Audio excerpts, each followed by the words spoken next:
Let's get into this week's Golf Plus Digital bonus topic. TPC Sawgrass hosting the Players' Championship this week. And Josh, so much is made about the iconic 17th hole. I'm asking you, underrated or overrated? Can I hedge on that one, Jessica? It's. I think if you talk to architecture nerds, they might not say it's the most compelling work of artistry in the world. It certainly was groundbreaking when it was built.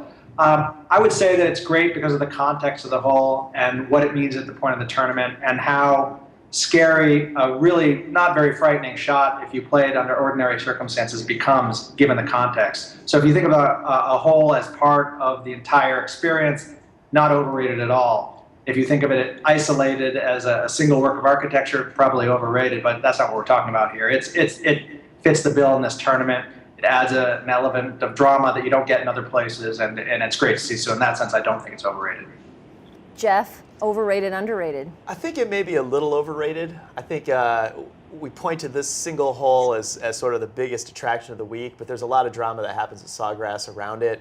And I don't view the 17th of Sawgrass as really like a signature hole on the PGA Tour. I mean, if we were going to stop and rank the most iconic holes that the PGA Tour stops at every year, I'd probably have it 11. I'd put it behind the entire back nine at Augusta and then behind the 18th at Pebble Beach. It produces drama.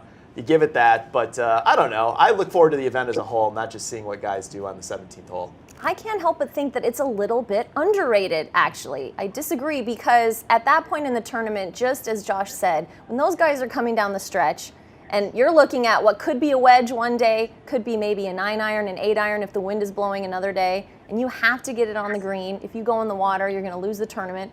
That's drama that we don't see every week on the PGA Tour. I will say, if I was going to go out and play Sawgrass, that's the one hole that I would be the most excited to play and most interested in.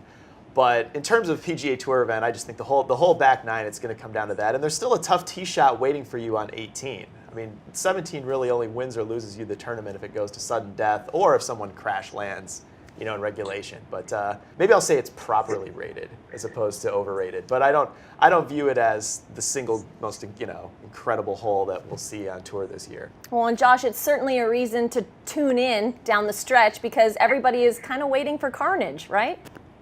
Absolutely. And then, I think there's the difference of watching the pros play it and considering it as part of the tournament and then going and playing it yourself, which a lot of us, when we see something on TV, decide we want to go play the course. And when you play the 17th on Sawgrass, maybe you have some money on the line with your buddies, but you get to it and you think, oh, what's the big deal? It's not such a tough shot. It doesn't seem to me anyway. But then again, I'm a wedge player of historic quality. But Jeff, you get, as you said, you get to 18. That's the really tough shot in the closing stretch. And 17 comes across as overblown when you're playing it on your own. Maybe not for the pros in the tournament. And of course, it's always fun to see the pros struggle with something that we struggle with on a daily basis as recreational players. Short wedge. Yes, it does add an element, the idea that a pro, you could gain or lose several shots over the final two holes. That is something that makes the players a lot of fun.